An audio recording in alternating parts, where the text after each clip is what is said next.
আত্মহত্যা নয়, খুন করা হয়েছে ক্লাস 6 এর ছাত্রীকে। বাড়ির আলমারি থেকে ঝুলন্ত দেহ উদ্ধার হতে পুলিশের সামনেই বাবা ও সৎ মাকে বেধড়ক মারধর করেছেন স্থানীয়রা। কিল, চর, ঘুষি, জুতোপেটা বাদ যায়নি কিছুই। তাদের দাবি, আরজিকর ধর্ষণ ও খুনের ঘটনায় সাজাপ্রাপ্ত সিভিক ভলেন্টিয়ার সঞ্জয় রায়ের ভাগ্নি ছিল ওই মেয়েটি। সঞ্জয়ের বড়দির মেয়ে। তার মায়েরও দেহ ঝুলন্ত অবস্থায় উদ্ধার হয়েছিল। দিদির মৃত্যুর পর শ্যালিকাকে বিয়ে করেন মেয়েটির বাবা। মাসি তথা সৎ মা এবং তার বাবা ছোট্ট মেয়েটির ওপর দিনের পর দিন অত্যাচার চালাতো। প্রতিবেশীদের দাবি, পড়া না পারলে দেওয়ালে মাথা ঠুকে দেওয়া হতো। রাত 1টা-2টো পর্যন্ত জাগিয়ে রেখে পড়াতো শিশুটিকে। মাঝে মধ্যে কান্নাকাটির শব্দ শোনা যেত। খুনের অভিযোগ করেছেন মৃতার ঠাকুমাও। সোমবার বাড়ির আলমারি থেকে ছাত্রীর ঝুলন্ত দেহ উদ্ধার হতেই ক্ষোভে ফেটে পড়েন এলাকাবাসী। মঙ্গলবার শিশুটির সৎ মা ও বাবার ওপর চড়াও হয় তারা। বেধড়ক মারধর করা হয় তাদের। ভবানীপুরের বিদ্যাসাগর কলোনির একাংশের অভিযোগ, বাচ্চাটির ওপর পরিবারের লোক এতটাই মানসিক ও শারীরিক অত্যাচার করত, সেই কারণেই মৃত্যু হয়েছে শিশুটির।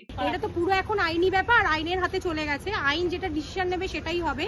বাট অ্যাজ আ পাড়ার আমরা নেবার, ওই ফ্যামিলিটাকে আমরা এখানে রাখতে চাইছি না, বিকজ আমাদের পাড়া বদনাম হচ্ছে। অলরেডি এর আগে বাড়ির লোককে পর্যন্ত অত্যাচার করে, মায়ের পেনশন কেড়ে নেয়, মাকে মারে। ইভেন এবার আমরা দেখুন ব্যাপারটা বুঝতে পারছি না যে বাচ্চাটা সুইসাইড করছে নাকি প্রভোক টু সুইসাইড। দেখুন, প্রভোক টু সুইসাইড কিন্তু কাইন্ড অফ আপনার মার্ডার। তো আমরা সেটা সত্যিকারে জানতে চাই যে কি হতে পারে।